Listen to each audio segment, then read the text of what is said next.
Pirmus pusę metų tai tikrai būdavo labai sunku.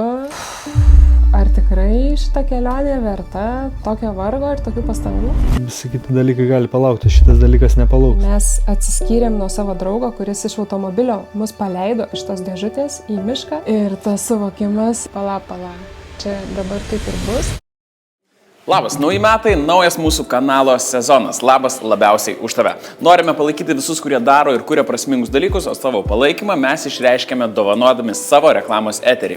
Šiandienos epizodas apie Minčią šeimą, kuri pasirinko nelaukti, o gyventi dabar. 2024 pavasarį jie užrakino savo namų duris Lietuvoje ir su 2 mažais vaikais pasileido į kelionę dviračiais po Ameriką. Tai istorija ne apie kilometrus, tai istorija apie ryšį, pasitikėjimą ir sprendimą gyventi dabar.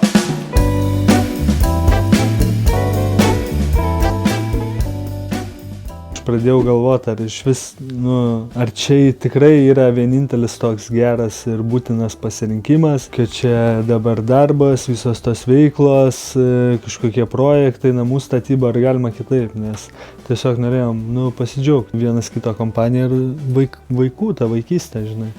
Nes jinai greit prabėgs, o tuos namus, visi kiti dalykai gali palaukti, šitas dalykas nepalauks. Namą gali po 10 metų pasistatyti, po 20 vaikų neužauginsiu po 20 metų.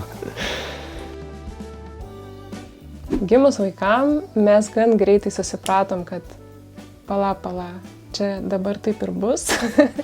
Geriai buvo kokie 4 mėnesiai, kai mes tikrai priėmėm sprendimą važiuoti į šitą kelionę. Ir iki tol mes tiesiog buvom beprotiškoj rutinoj. Darbas, vaikai, namo statybos, neprasidėjusios, bet pasiruošimas namo statybom. Ir mes supratom, kad jeigu mes tikrai pradedam, liejam pamatus, dedam parašus, tai mes būsim pasmerkti tokiam gyvenimui dar keliem metam, 5, 10, nežinom kiek. Ir per tą laiką vaikai užaugs dideli.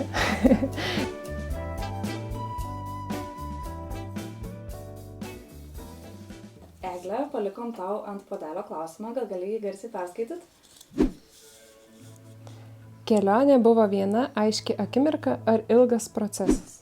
Kelionė buvo ilgas procesas, trunkantis 1,5 metų. Tai viena akimirka nebuvo aiškumo, išimtų labai ilgai ir netgi dabar, kai jau ruošiamės į antrą etapą, kuris turėtų dar trukti tiek pat ir vis tiek ten aiškumo yra labai mažai, nes tu tiesiog toks, nežinau, su kuo net galima palyginti tokiam paprastą gyvenimą gyvenant, nes ten labai didelę dalį tu praleidi tiesiog nežinomybėj, tu esi tiesiog plauki per nežinomybę, nežinai, kur miegosi, nežinai, kur nuvažiuosi, nežinai, ar nuvažiuosi, ten tu nieko nežinai, nes viskas pastoviai keičiasi ir tu tik tai stengiasi tam kintamume išlaviruoti kažkaip ir su kuo daugiau džiaugsmo, kiek išeina ir atsipalaidavimo.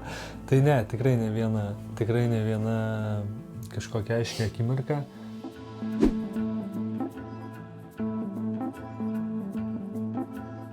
Mes, kaip jauna šeima, bandėm užsitarnauti savo gerbuvį. Ten turėjom 2 automobilius, turėjom puodų, kėdžių, baldų, patalynių. Ir kai visus šitus daiktus nusprendėm parduoti, negrįžtamai, ne kažkur pasaugot, o parduoti viską. Ir tada nusipirkom bilietus į Kanadą.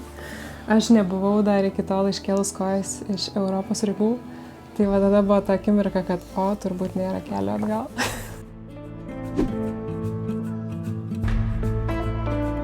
Kai mes atsiskyrėm nuo savo draugo, kuris iš automobilio mus paleido iš tos dėžutės į mišką ir nuvažiavo. Ir mes likom lauke, mes gyvensim lauke 24 valandas per parą. Ir tas suvokimas, ir kad čia aplink vaikšto meškos, ir kad mes miegosim dabar tuose miškuose, buvo toksai sudrebinantis. Labai greit nuleido ant žemės. Liudvika gal stipriau, nes aš labai rėmiausi jį, o jis buvo ta mūsų ašis, kuri prisiima atsakomybę už saugumą, už tai, kad ant mūsų nelyja lietus, ar kad mes nesušalsim naktį. Pamatuoja, kiek turim vandens, kiek turim maisto, paplanuoja.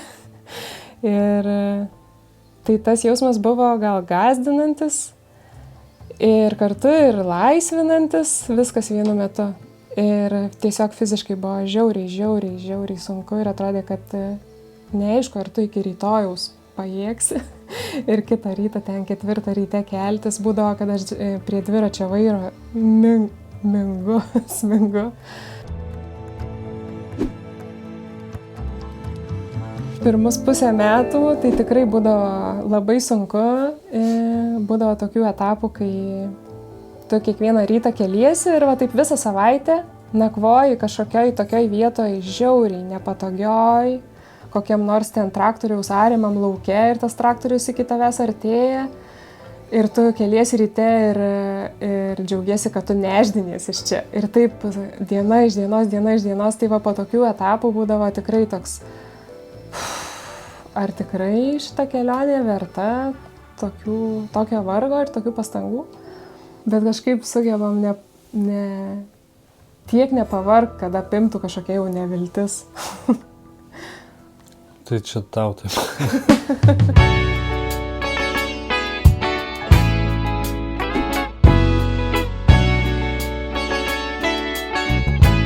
Tai mes tų savo kelioninių daiktų neparsivežėm, bet kažką atsinaujinam. Tai va turim naują degiklį, kuris senas jau pavargo biškį, aišku, jį galima remontuoti, bet tiesiog mums padovanojo naują.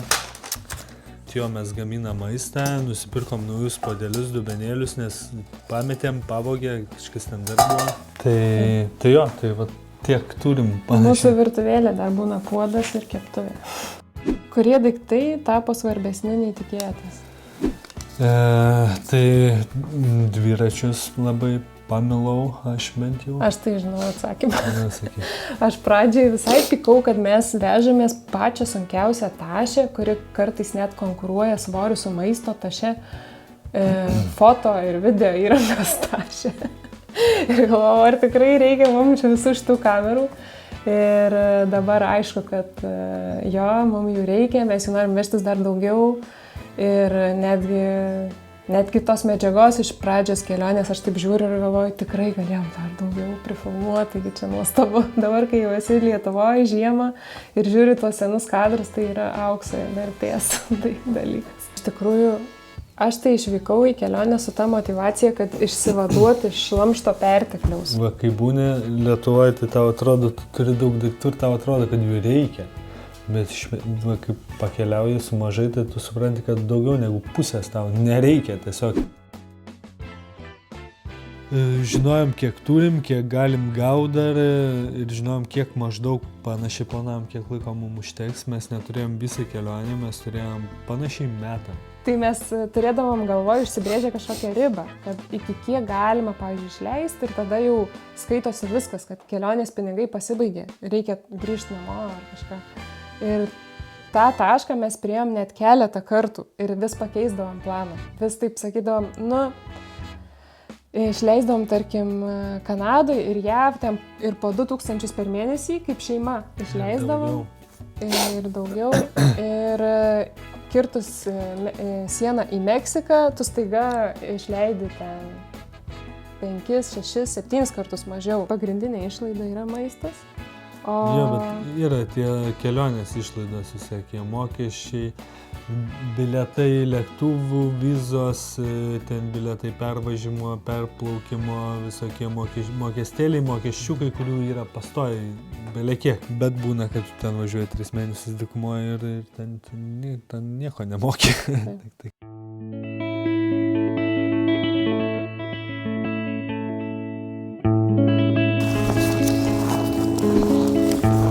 Kas šiame kelyje iki šiol buvo sunkiausia? Tai jeigu etapais, tai Kalifornija tikrai buvo sunkiausia dėl savo atšiaurumo, brangumo ir to visų pavojų. Šiaip tai vienas didelis sunkumas.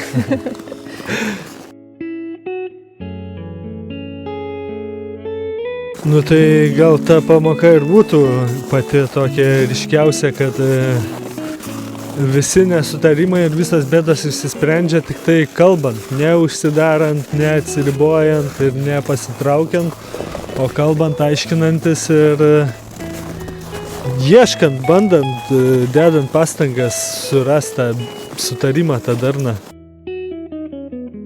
Mane laiko kelyje, tai ateinantis etapas, mūsų laukia Andai, Andų kalnai išilgai, iš šiaurės į pietus. O mane tai labiausiai, jeigu vieną dalyką reiks užsirinkti, tai vaikai. Man labai patinka, kad jie auga taip.